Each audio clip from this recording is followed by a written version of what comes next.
Patriat, sénateur et président du groupe La République En Marche au Sénat. Bonsoir. Bonsoir. Et avec Jean Messia, conseiller spécial de Marine Le Pen. Bonsoir. Bonsoir. Laetitia Crepin, évidemment, pour tout ce Bonsoir. qui concerne la communication politique. Bonsoir, on reviendra évidemment sur le plan, ou plutôt sur les mesures qu'a annoncé Emmanuel Macron, puisqu'il ne s'agit pas d'un plan. Mais d'abord Marseille, bien sûr. Samia Ghali, vous êtes là avec nous. On va revoir ces images des policiers mis en joue par des hommes armés de Kalachnikov dans une cité, celle de la Busserine, c'est dans le 14e arrondissement, au lieu du trafic de drogue. Regardez.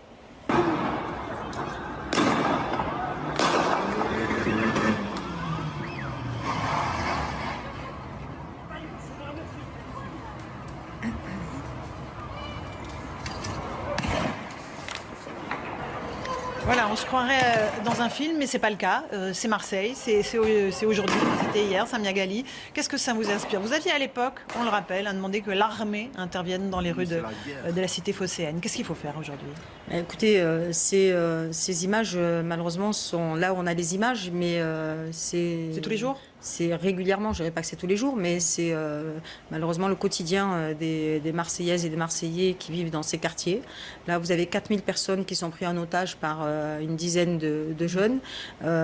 Si on ne vous dit pas que c'est la Busserine, ben, vous pensez que c'est une attaque terroriste, parce que c'est le même procédé qui se passe. Des armes de guerre, en période où justement où on se dit quand même qu'on a l'inquiétude du terrorisme, ça veut dire qu'ils arrivent, et les armes de guerre sont omniprésentes dans cette ville, dans notre ville, dans cette ville de Marseille. Et ça, c'est inacceptable. On ne peut pas, dans la deuxième ville de France, et même en France, tout simplement, accepter qu'on puisse avoir du trafic d'armes, parce que c'est du trafic d'armes à ce niveau-là. Et ça, c'est insupportable et ce n'est pas acceptable. Donc à l'époque, vous demandiez encore une fois l'armée. Qu'est-ce qu'il faut faire aujourd'hui? Il n'y a pas de solution? Oui, il y a des solutions. J'espère qu'il y en a. Moi, je veux y croire. Je suis pas, vous savez, je suis pas fataliste. J'ai toujours appris à me battre dans ma vie, donc j'ai toujours considéré qu'il fallait jamais baisser les bras, même devant l'adversité, et bien au contraire, et leur montrer que c'est pas eux qui sont, c'est pas une dizaine de personnes sur 4000 habitants qui doivent faire la loi quand même dans notre pays, ou alors on baisse tous les bras et on va passer faire autre chose, et on leur laisse le pouvoir, mais c'est pas ça la société d'aujourd'hui, c'est pas ça la France, c'est pas ça la République, et je crois que la République, elle doit protéger ses concitoyens, et là c'est pas le cas, les gens ne sont pas protégés. Alors on va écouter ce qu'en disait Emmanuel Macron cet après-midi à l'Élysée. Écoutez. L'extrême inquiétude, c'est encore ce qu'on a vu à Marseille hier. Il y a de la grande violence, il y a du banditisme, il y a du trafic, et je vais y revenir dans un instant. Il y a de la profonde insécurité, donc ne nous voilons pas la face en disant c'est formidable et tout va bien. Oui, nos quartiers ont du talent, mais oui, dans nos quartiers, il y a aussi de la violence, il y a des choses qui ne vont pas, et c'est explosif. Pour des bonnes et des mauvaises raisons. Pour des raisons inadmissibles, qu'on a laissées s'enquister, et aussi parce que c'est construit une forme d'éloignement avec la République. François Patriat de La République En Marche. Dites-moi, est-ce que le gouvernement, est-ce que vous avez pris conscience de ce qui se joue aujourd'hui dans ces quartiers-là? Est-ce que la mesure a été prise?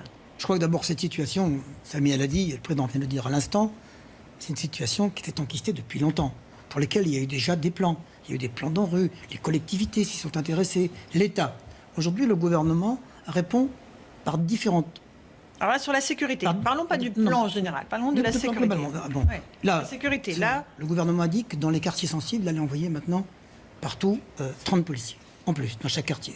Et pour Marseille, 60 policiers supplémentaires. Ce qui fait 6 brigades sur 7. Non. Sur Marseille, on avait 60 policiers supplémentaires pour 2019, sauf que la délinquance, malheureusement, elle ne va pas s'arrêter. On ne va pas leur dire d'être au chômage pendant dans les policiers. Et en plus, il faut savoir que Marseille a perdu 100 policiers. On en a récupéré 40. Le ministre de l'Intérieur, Gérard Collomb, a dit qu'il remettrait les compteurs à zéro avec 60, mais on sera au compteur à zéro. C'est-à-dire mais tant mieux, mais il le faut, parce qu'on les a perdus. Chef de l'État aujourd'hui le fait qu'on ait perdu des policiers à Marseille au cours des dernières années. Qu'on ait perdu 12 500 entre 2007 et 2012. Ce Patriat, ce qu'on a perdu, c'est sincèrement, et sans polémique aucune, moi je veux qu'on sorte de cette situation. Donc il n'y a pas de débat. Mais ça, ce qu'on a perdu, on les a perdus l'année dernière. Et on avait 3 brigades de CRS, il nous en reste qu'une demi aujourd'hui, il faut le savoir. Donc c'est pas une réalité. Globalement, le ministre de l'Intérieur le gouvernement a créé des emplois dans la sécurité, dans la police de proximité. Il n'a supprimé aucun emploi. Donc ce gouvernement, depuis un an, globalement, l'ensemble du pays, il n'a pas supprimé d'emploi. Ils l'ont redéployé, sauf qu'à Marseille, on a perdu. Aujourd'hui, il nous manque 60 policiers que nous avions encore l'année dernière. Donc qui arriveront en 2019. C'est ça. Ils vont revenir en 2019, c'est ce qu'a dit le ministre de l'Intérieur. Alors Jean Messia, pour le Front National. Ben, ça ne réglera rien, puisque quand on était à 100 policiers... Non, on peut pas dire ça. Quand on était à 100 policiers, ça n'a pas empêché cette situation-là d'empirer. On voit bien que ça, c'est le résultat d'un processus et surtout le résultat d'une inaction, d'une passivité et d'un laxisme, pas ce gouvernement-là, mais sur le long terme. Et puis quand on nous explique, si vous voulez, à la suite, au lendemain d'un attentat, qu'en raison de l'état de droit, on ne peut rien faire, que lorsque les Black Blocs cassent la moitié de Paris lors de la dernière manifestation, on ne peut rien faire à cause de l'état de droit. On les a empêchés, encore heureux. Et dans les cités comme ça, si vous voulez, ce n'est pas 30 policiers ou 40 policiers, il y a 150 000 habitants. C'est une plaisanterie. On ne règle pas des problèmes comme ça en rajoutant quelques confettis de forces de l'ordre supplémentaires. C'est un véritable... la violence uniquement bien par sûr les que forces si. de l'ordre.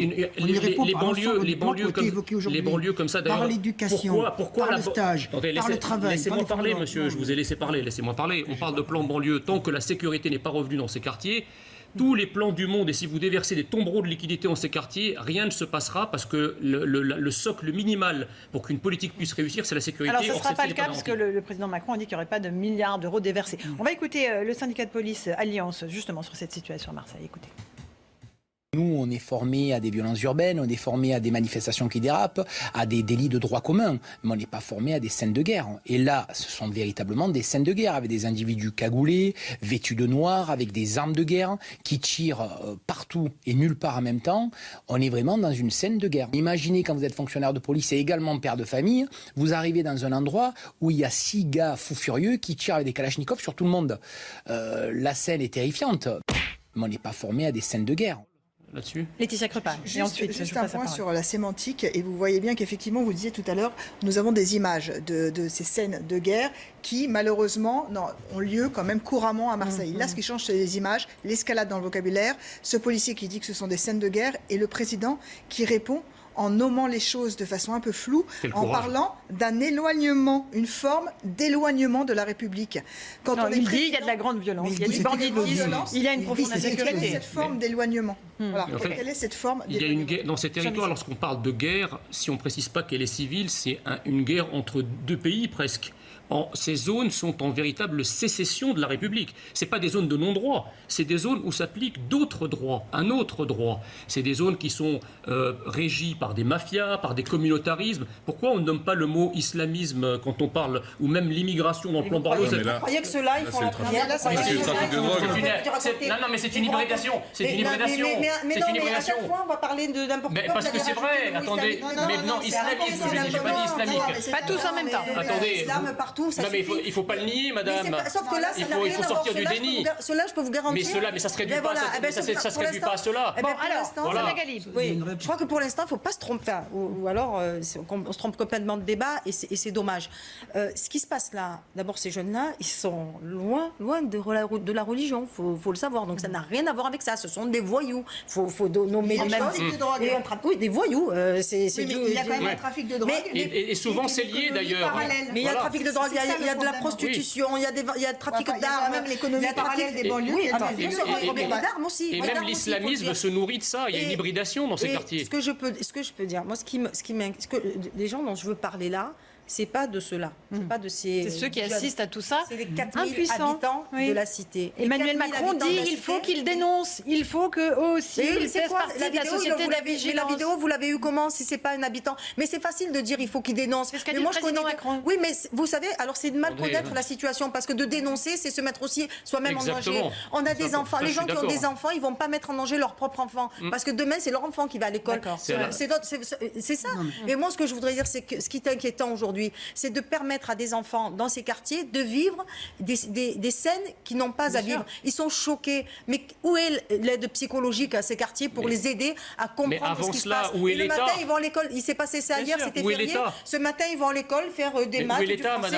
Normalement, et on leur dit c'est la République. Mais comment voulez-vous qu'un enfant... C'est l'État républicain, c'est la main implacable de l'État républicain qui doit rétablir l'ordre dans ces quartiers. Mais il faut donner les moyens. Vous avez amené une vidéo, Samia Ghali, vous nous aviez amené une vidéo, vous vouliez nous montrer? Oui, pour vous montrer que ces scènes-là, Celle-là de Seine, elle s'est passée, celle que vous avez montrée à la Bisserie. Ça, c'est celle que vous nous avez amenée. Voilà. Celle-là, Alors, qu'est-ce que c'est, ça? C'est une scène d'il y a un mois et demi, mais j'en ai encore plein d'autres comme ça. Parce que Donc ça, c'est une voiture de police. Voiture de police. Regardez le nombre de jeunes en moto. Et on est à Marseille, là. Hein. On est dans le 15e arrondissement, sous un centre commercial. Voilà. Regardez. Voilà comment sont Regardez. traités les policiers. Regardez, voilà. Et c'est le cortège. Il y a, je sais pas moi, 50 motos. C'est des scènes du quotidien. C'est ce que je veux expliquer, c'est que c'est ce que vivent les gens au quotidien. Ils sont abandonnés. Et il y a une majorité des Français dans ces villes qui vivent dans ces quartiers. Et ceux-là, ils sont complètement oubliés, abandonnés. Et à côté de ça, on va expliquer demain aux nouvelles générations qu'il va falloir qu'elles se battent, qu'elles y arrivent. Mais c'est compliqué. C'est compliqué de vivre dans une cité aujourd'hui. C'est compliqué de traverser tous les matins le Porsche où vous avez le dealer qui vous regarde de travers. Et si vous avez la moindre parole ou regard, il va vous menacer ou menacer votre enfant ou menacer votre mari devant votre enfant. C'est-à-dire montrer que son père n'a aucune force pour le protéger. Mais comment dire, c'est destructeur. François Patria, j'entends bien là, il ne suffit pas de constater. On constate depuis des années. Les scènes de violence... Non mais, Samia, tu viens de parler pendant 10 minutes. Alors, il ne suffit pas de constater. Des scènes de violence, il y en a eu l'année dernière, souvenez-vous, la loi El Khomri de 2016, où il y avait des violences où des policiers avaient été brûlés dans leur voiture. On les avait attaqués pour les faire mourir à l'époque. C'est pas nouveau. C'est pas parce que c'est pas nouveau qu'il ne faut pas y répondre. Est-ce que le gouvernement répond, oui ou non? Pas à la fois par le plan banlieue et à la fois par les moyens, il y répond aujourd'hui en amenant des forces de l'ordre supplémentaires, en éradiquant avec un plan demain de la lutte contre la drogue. C'est une plaisanterie. La lutte contre la drogue, un plan anti-drogue pour demain, avec de l'éducation, avec des stages, avec du travail.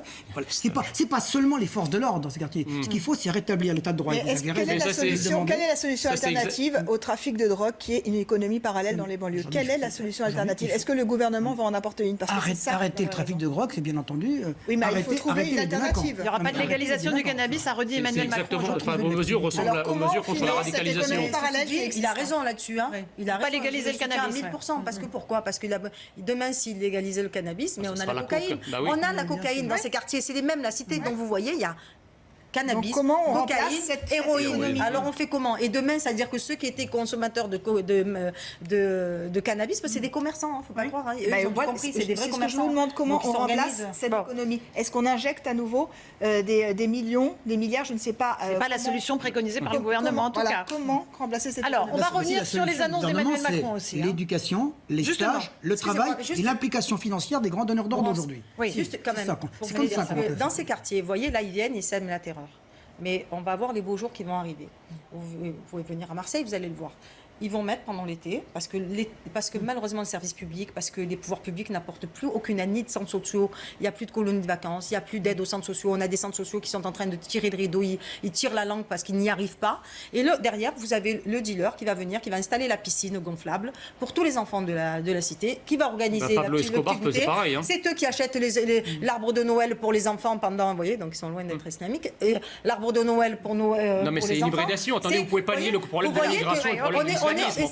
Et c'est là que sur cette question-là, il y a effectivement un travail de fond. On ne va pas le régler là. M. Patria a raison. Moi, je fais confiance et j'espère en tout cas que le gouvernement, et j'apporterai toute mon aide au gouvernement pour sortir de cette situation parce que, encore une fois, sur cette question-là et dans l'intérêt de la France, on a tous intérêt à réussir. D'accord. On va écouter Emmanuel Macron qui parle justement plus généralement de ce plan banlieue et de l'argent qu'il ne veut pas forcément y injecter. Quand ça ne marche pas, c'est parfois aussi la faute des maires, c'est parfois aussi la faute de la dynamique du quartier ou des habitants. Moi, je ne suis pas de ceux qui sont pour l'autoflagellation. Et je sais bien qu'on va arriver bientôt aux échéances municipales et qu'il y en a beaucoup qui voudraient dire c'est la faute du gouvernement parce qu'il ne nous a pas mis X milliards. On ne va pas jouer ensemble à ce jeu-là. Hein. Nous, on est là depuis 1 an. Ceux qui n'ont pas réussi depuis 20 ans, c'est pas ma faute. Hein. Ceux qui n'ont pas réussi depuis 20 ans, c'est pas ma faute. Hein. Vous comprenez, François Patria, vous dites la même chose, évidemment. Je dis la même chose parce que je vois qu'il y a des responsables de l'opposition d'aujourd'hui qui disent que le gouvernement ne fait pas, que le gouvernement ne prend pas les mesures, alors que depuis 20 ans, c'est vrai, et j'en ai ma part de responsabilité en tant que responsable politique, c'est vrai qu'on n'a pas mis les moyens qu'il fallait à l'époque, même si on a fait beaucoup dans le domaine de la reconquête des quartiers, dans le domaine de l'ANRU, et que tout le monde y a mis la main, les départements, les régions, les municipalités, mais que tout le monde aujourd'hui doit reprendre la main pour le. Vous n'avez pas mis l'extrait absolument scandaleux de la parole présidentielle où il dit c'est la faute au mal blanc. Non, alors on va l'écouter, c'est pas du tout ça. Écoutez, on rétablit les choses. Allez, moi, ça m'a choqué. Allons-y. Il n'a pas dit ça. Que Deux mâles blancs ne vivant pas dans ces quartiers s'échangent l'un un rapport et l'autre disant « on m'a remis un plan, je l'ai découvert ». C'est pas vrai, ça marche plus comme ça. Les gens qui y vivent, qui font parfois depuis des décennies, ce sont des acteurs de ces sujets. Ils ont envie de faire. Ils ont une bonne partie des solutions. Voilà, il dit juste que Borloo et lui sont deux mâles blancs et que c'est pas en Non, mais d'accord, mais enfin, qu'est-ce que c'est que ce vocabulaire animalier qui vexe énormément de personnes? On imagine, attendez, le mâle et femelle, c'est animalier, c'est pas des considérations humaines. Ça, c'est la première chose. La deuxième chose, on imagine le tollé s'il avait utilisé deux mâles noirs ou deux femelles jaunes. Enfin, écoutez, c'est quand même un vocabulaire qui est particulier, qui est dédaigneux, qui est raciste, qui est haineux. C'est maladroit, mais en fait, c'est idiot, parce que, in fine, ce sont des mâles blancs qui composent les élites, qui décident et qui composent c'est surtout la haine de soi promue à très haut niveau, là, pour le coup. C'est le communautarisme qui arrive au sommet de l'État. Moi, je crois qu'il y a à la fois du réalisme, du volontarisme et de l'engagement de la part du gouvernement aujourd'hui pour apporter non pas des remèdes immédiats, mais traiter en profondeur dans les quartiers les problèmes qui sont posés. Samia Ghali, il y a un appel aux entreprises pour qu'elles fournissent des stages, 15 000 stages qui seront fournis par l'État, 15 000 par les entreprises. Sur l'école, sur le dédoublement des classes de CP, ça, c'est des choses du concret. C'est pas des stages, excusez-moi. Les stages de 3e, après, soyons sérieux. Aujourd'hui, c'est pas ça qu'il nous faut. C'est pas que les entreprises prennent des... D'abord, moi, je suis pour l'abrogation de ces stages de 3e qui servent à rien, qui cassent les pieds à tout le monde et qui n'apportent rien parce qu'on les met dans un bureau, on attend que la semaine passe. Ils sont trop jeunes. Voilà, ils sont trop jeunes. Donc, à la limite, il vaut mieux qu'on se dise, on mette un peu plus de moyens pour les permettre que l'école soit ouverte le soir après l'école. Parce que quand on vit dans ces cités, malheureusement, à part l'école qui est, je dirais, le lieu où finalement l'esprit, il y a l'ouverture d'esprit qui se fait. Normalement, elle est ouverte jusqu'à 18h30 avec les non, études. il n'y a pas d'études, malheureusement, pas partout. On n'est pas égaux, et ça, c'est une réalité. On n'est pas égaux en France en fonction des villes et de la volonté du maire de la ville. C'est ça. C'est aussi une réalité et c'est aussi pour ça peut-être qu'à Marseille, plus qu'ailleurs, c'est pour ça aussi qu'à Marseille, et là je suis le président de la République sur cette question, parce que je pense que c'est de ça qu'il voulait parler, c'était pas des précédents gouvernements, parce que c'est vrai que sur les politiques de la ville, malgré tout, que ce soit Borloo, que ce soit tous les gouvernements, ont essayé d'apporter des moyens, mais vous vous rendez compte que nous, je prends Marseille. On peut parler là. Je prends Marseille, excusez-moi, vous souffrez de m'écouter. Non, mais c'est pas ça, c'est que vous parlez depuis tout à l'heure. On prend Marseille, c'est un invité politique, il a fallu 25 ans pour faire une bibliothèque. Il y a 400 mètres carrés de bibliothèque pour 100 000 habitants. Vous imaginez comment voulez-vous qu'ils réussissent? Moi, ce que je comprends pas, si vous voulez, dans cette logique, sur les entreprises, les stages en entreprise, ça vous va, ça vous va pas, c'est bien, c'est pas bien? Non, ça c'est pas. Enfin, je rejoins partiellement ce qui vient d'être dit, mais je veux dire, pourquoi considérer tout le temps que c'est le pays, les structures du pays, les institutions du pays qui sont en faute? Parce que je pense qu'il faut aussi, à un moment, donner la responsabilité aux habitants des cités. Je veux dire, moi je suis arrivé en France à l'âge de 8 ans, je ne savais pas parler un mot de français, j'ai pas eu le droit à des procédures spéciales, j'avais pas de réseau familial pour trouver des stages, et à un moment, je me suis retroussé les manches et j'ai appris à faire les choses par moi-même. Donc au bout d'un moment, si vous voulez, l'assistanat et la culpabilisation du pays tout entier par rapport à certaines zones, ça suffit. Il faut aussi redonner à ses habitants, et puis il y a tout le problème de l'immigration, parce qu'on n'en parle pas, mais ces habitations-là, ces quartiers-là, en réalité, ce sont des sas pour des flux continus d'immigration, parce que ceux qui s'en sortent, ils n'y restent pas, ils partent. Et donc en réalité, je vous ai laissé parler, madame, laissez-moi finir. Donc en fait, en réalité, l'argent qu'on a mis là-dedans, d'abord, n'a servi strictement à rien, parce qu'on évalue en France, malheureusement, les politiques publiques, non pas à leurs résultats, mais aux quantités d'argent et à la valeur de l'argent qu'on y met. Bon, ça marche pas. L'affirmative. Ça coûte pas plus cher de ne pas mettre d'argent dans Exactement. La discrimination. Non. Pardon. Ça ne coûte pas plus cher de ne pas mettre d'argent dans ça, on ne le sait pas. On a mis des dizaines de milliards depuis le temps et ça n'a servi à rien. Ça a financé des associations dont on ne contrôle pas les activités. On a aujourd'hui un problème lié à l'immigration, un problème lié au communautarisme, un problème lié à l'islamisme, un problème lié au banditisme.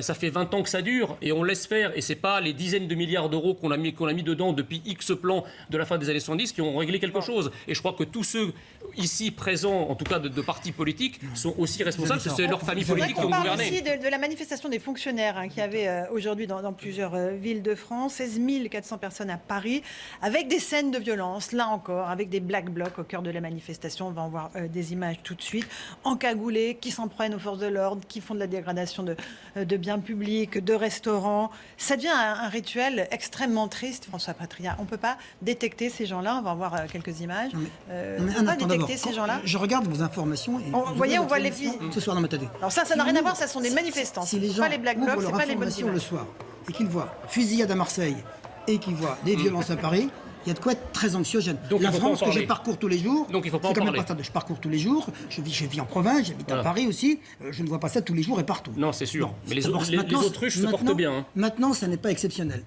À chaque manifestation, toutes les manifestations depuis des années maintenant, vous avez dedans Mais oui, mais il y a des pas de gens fatalité. radicaux qui viennent. Mais est-ce que le gouvernement prend les mesures? Vous voulez qu'il y ait des morts? Je crois que Ah non, et je non, crois non, qu'on a non, reçu non, le non, fait. personne Donc, ne veut ça. Je pense que dans les manifestations, et la dernière où il y avait eu vraiment, les Black Blocs avaient vraiment créé des violences conséquentes. Le gouvernement a réagi avec mesure. Donc, il ne faut pas rien qu'il y ait de faire morts. pour ne cette pas- fois-ci, pour pas- pour cette pas de fois-ci, morts. il l'a pris plus en amont et aussitôt qu'ils ont commencé à casser violemment, les forces de l'ordre sont intervenues. Donc, ça prouve que c'est Sont possible. Elles sont intervenues, mais ça prouve aussi que le gouvernement fait régner l'ordre. Et quand j'entends parler de Bah, déferlement, oui, mais enfin, la première vague de Black Blocs, il y a 2 semaines, pourquoi ils ne l'ont pas fait?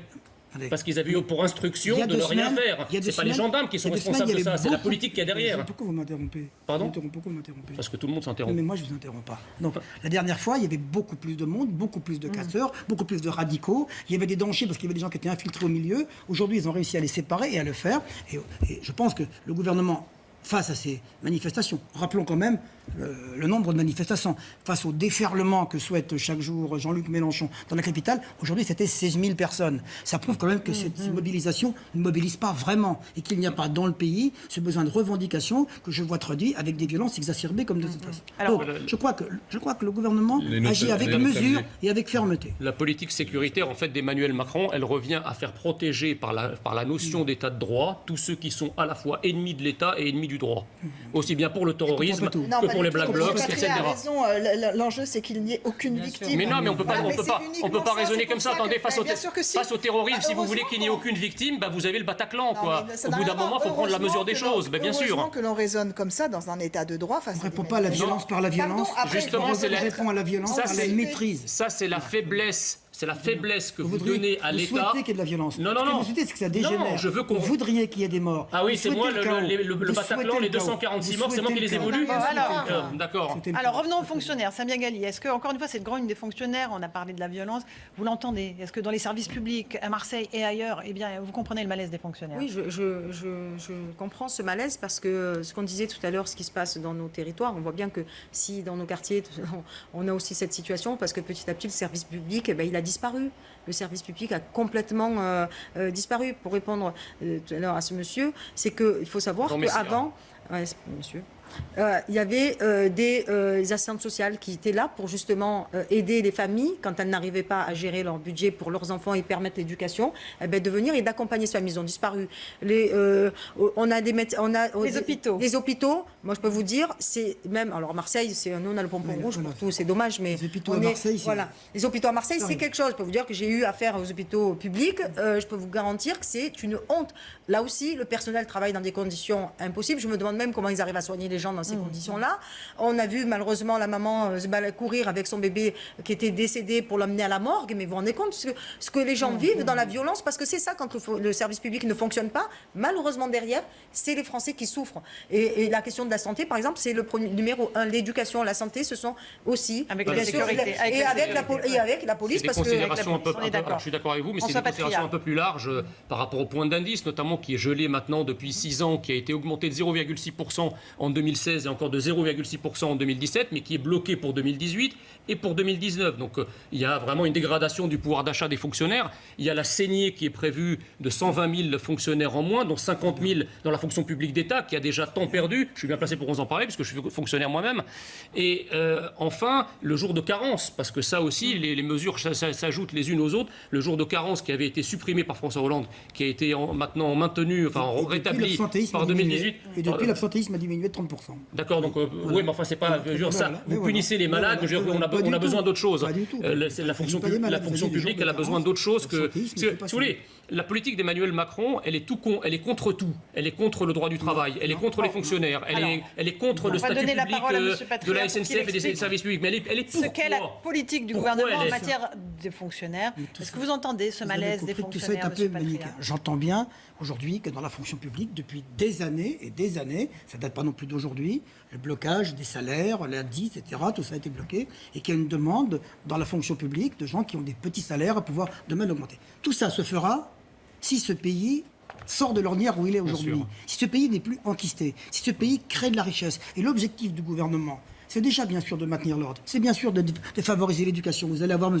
Blanquer à moi, il va vous en parler mieux. Les résultats sont spectaculaires. C'est bien sûr de retrouver une société du travail qui rémunère mieux, c'est de faire baisser le chômage qui est la première des inégalités. Les gens victimes de la CSG en savent quelque chose. Tout cela aujourd'hui mené par le gouvernement amènera des résultats, moi j'en suis convaincu, qui permettront d'ici 1 an, 2 ans. Mais vous disiez la même chose il y a 1 an, monsieur. Non, mais 1 an. Mais... il y a 1 an, vous disiez la même chose. Aujourd'hui, la situation est pire qu'il y a 1 an. Le chômage a baissé. Le chômage n'a pas baissé. En fait, a baissé, il a augmenté 73 000. Le problème pour le public français, c'est qu'il y a une succession de manifestations disparates. Alors aujourd'hui, parce que ce pays est dur à réformer, madame. Parfois, la CGT s'allie à Jean-Luc Mélenchon. Mais le mot d'ordre, du coup, se dilue, puisque trop de manifestations tuent le message. Au final, on comprend que c'est la rue qui est contre Macron, mais pourquoi? Pour qui l'incarne? Et cette succession crée quelque chose de flou, et je ne sais pas si le français s'y retrouve. Allez, merci à tous les quatre. On va réécouter Jean...